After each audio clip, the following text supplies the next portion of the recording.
Hey, so let's review the causes of the Civil War. Remember the turbulent 1850s. All kinds of things were happening to tear apart that beautiful compromise that tentatively kept the nation together. Things like the publication of Uncle Tom's Cabin, the Dred Scott case when the Supreme Court said slaves could practically go anywhere, even Bleeding Kansas, violence over slavery. Finally, if we could elect a president that everyone could agree on, maybe it would work out. That's where Abraham Lincoln was elected.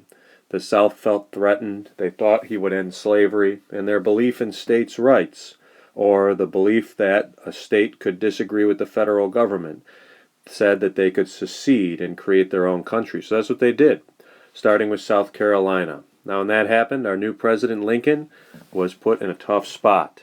And that's where this place comes in. That's where it looked like at the time, right?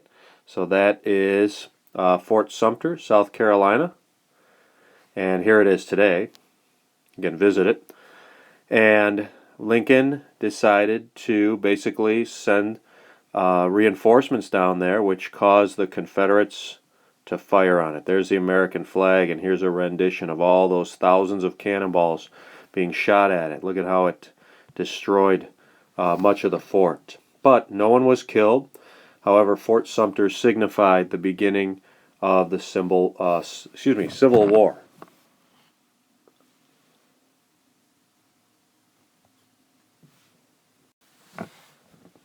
When the war started, the Union Army came up with the Anaconda Plan. You can see the snakes set against the maps right here. And it was an offensive plan. They had to go down there and conquer the South. So number one, we're going to take over the Mississippi River and divide the Confederacy. Number two, blockade the coastline so the Confederates can't trade with Europe. And number three, take over the capital, Richmond, Virginia, that would divide and conquer and put the big squeeze on the Confederacy, just like an anaconda snake. The South had a simple goal. Their goal was to remain a country, to stay separate from the Union, and therefore they had a defensive war plan. We would defend ourselves if need be, but we're really not interested in going up there to fight the North. The other part of their strategy, of course, was to get help from Great Britain and France and other European countries. The goal that Abraham Lincoln had at first was to keep the Union together.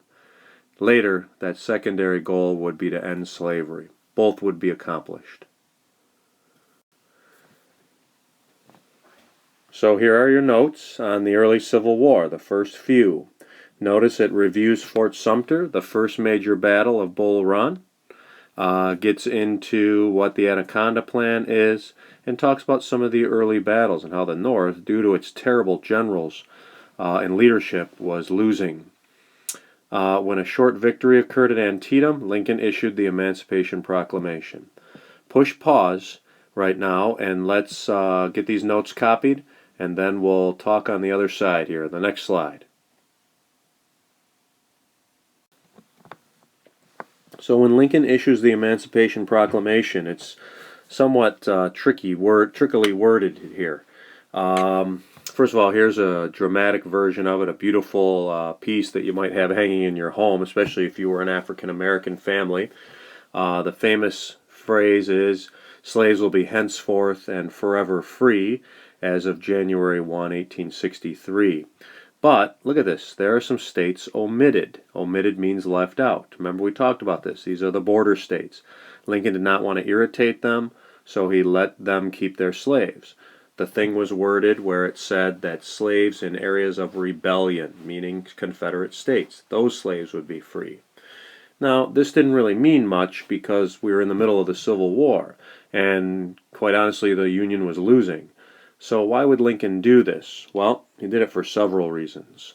One, it gave the Union a new cause to fight for, to end slavery. So people that were tired of fighting and dying to keep the Union together, and who were saying things like, "Let the South go," now said, "Hey, I'm back in because I want to fight to end slavery."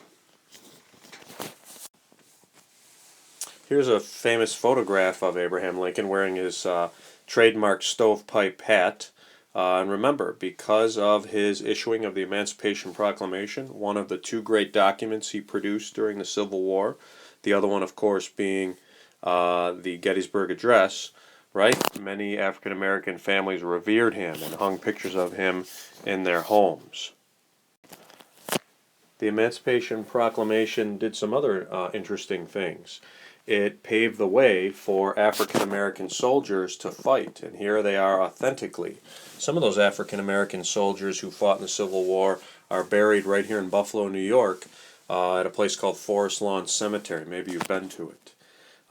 There was a movie made about this, and the film, of course, here is called Glory. There's Denzel Washington, there's Morgan Freeman, and you might know Matthew Broderick or Ferris Bueller, among other things. It's a great film. Here it is, and you can see the African American soldiers trained, and finally they were able to fight. This was due to the urging of a great man named Frederick Douglass, who was sort of the Martin Luther King Jr. of the time. A man who himself escaped slavery, learned how to read and write, was very smart, and became a prominent lecturer, speaker, and leader at the time. The film Glory depicts African American soldiers from Massachusetts, specifically the 54th Massachusetts, the most famous one. Here's a painting of that soldier coming home. You can imagine what his family thought. Wow, here's our relative in a uniform, or if he's not their relative, look at this. There's a black soldier. This is amazing. And if you notice, she's holding up a torch right here, and it's being held in the darkness so that he can read the Emancipation Proclamation to this family. Incredible.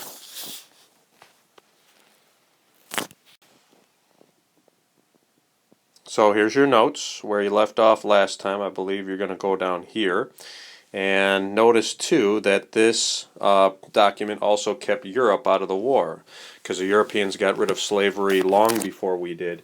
And by issuing the Emancipation, Lincoln, in a very clever way, made the Civil War a war to end slavery. And he felt that might keep the Europeans out of the war, because now if Europe helps the South, they're helping them keep slavery, and they might not want to do that. So pause this for a minute, copy your notes.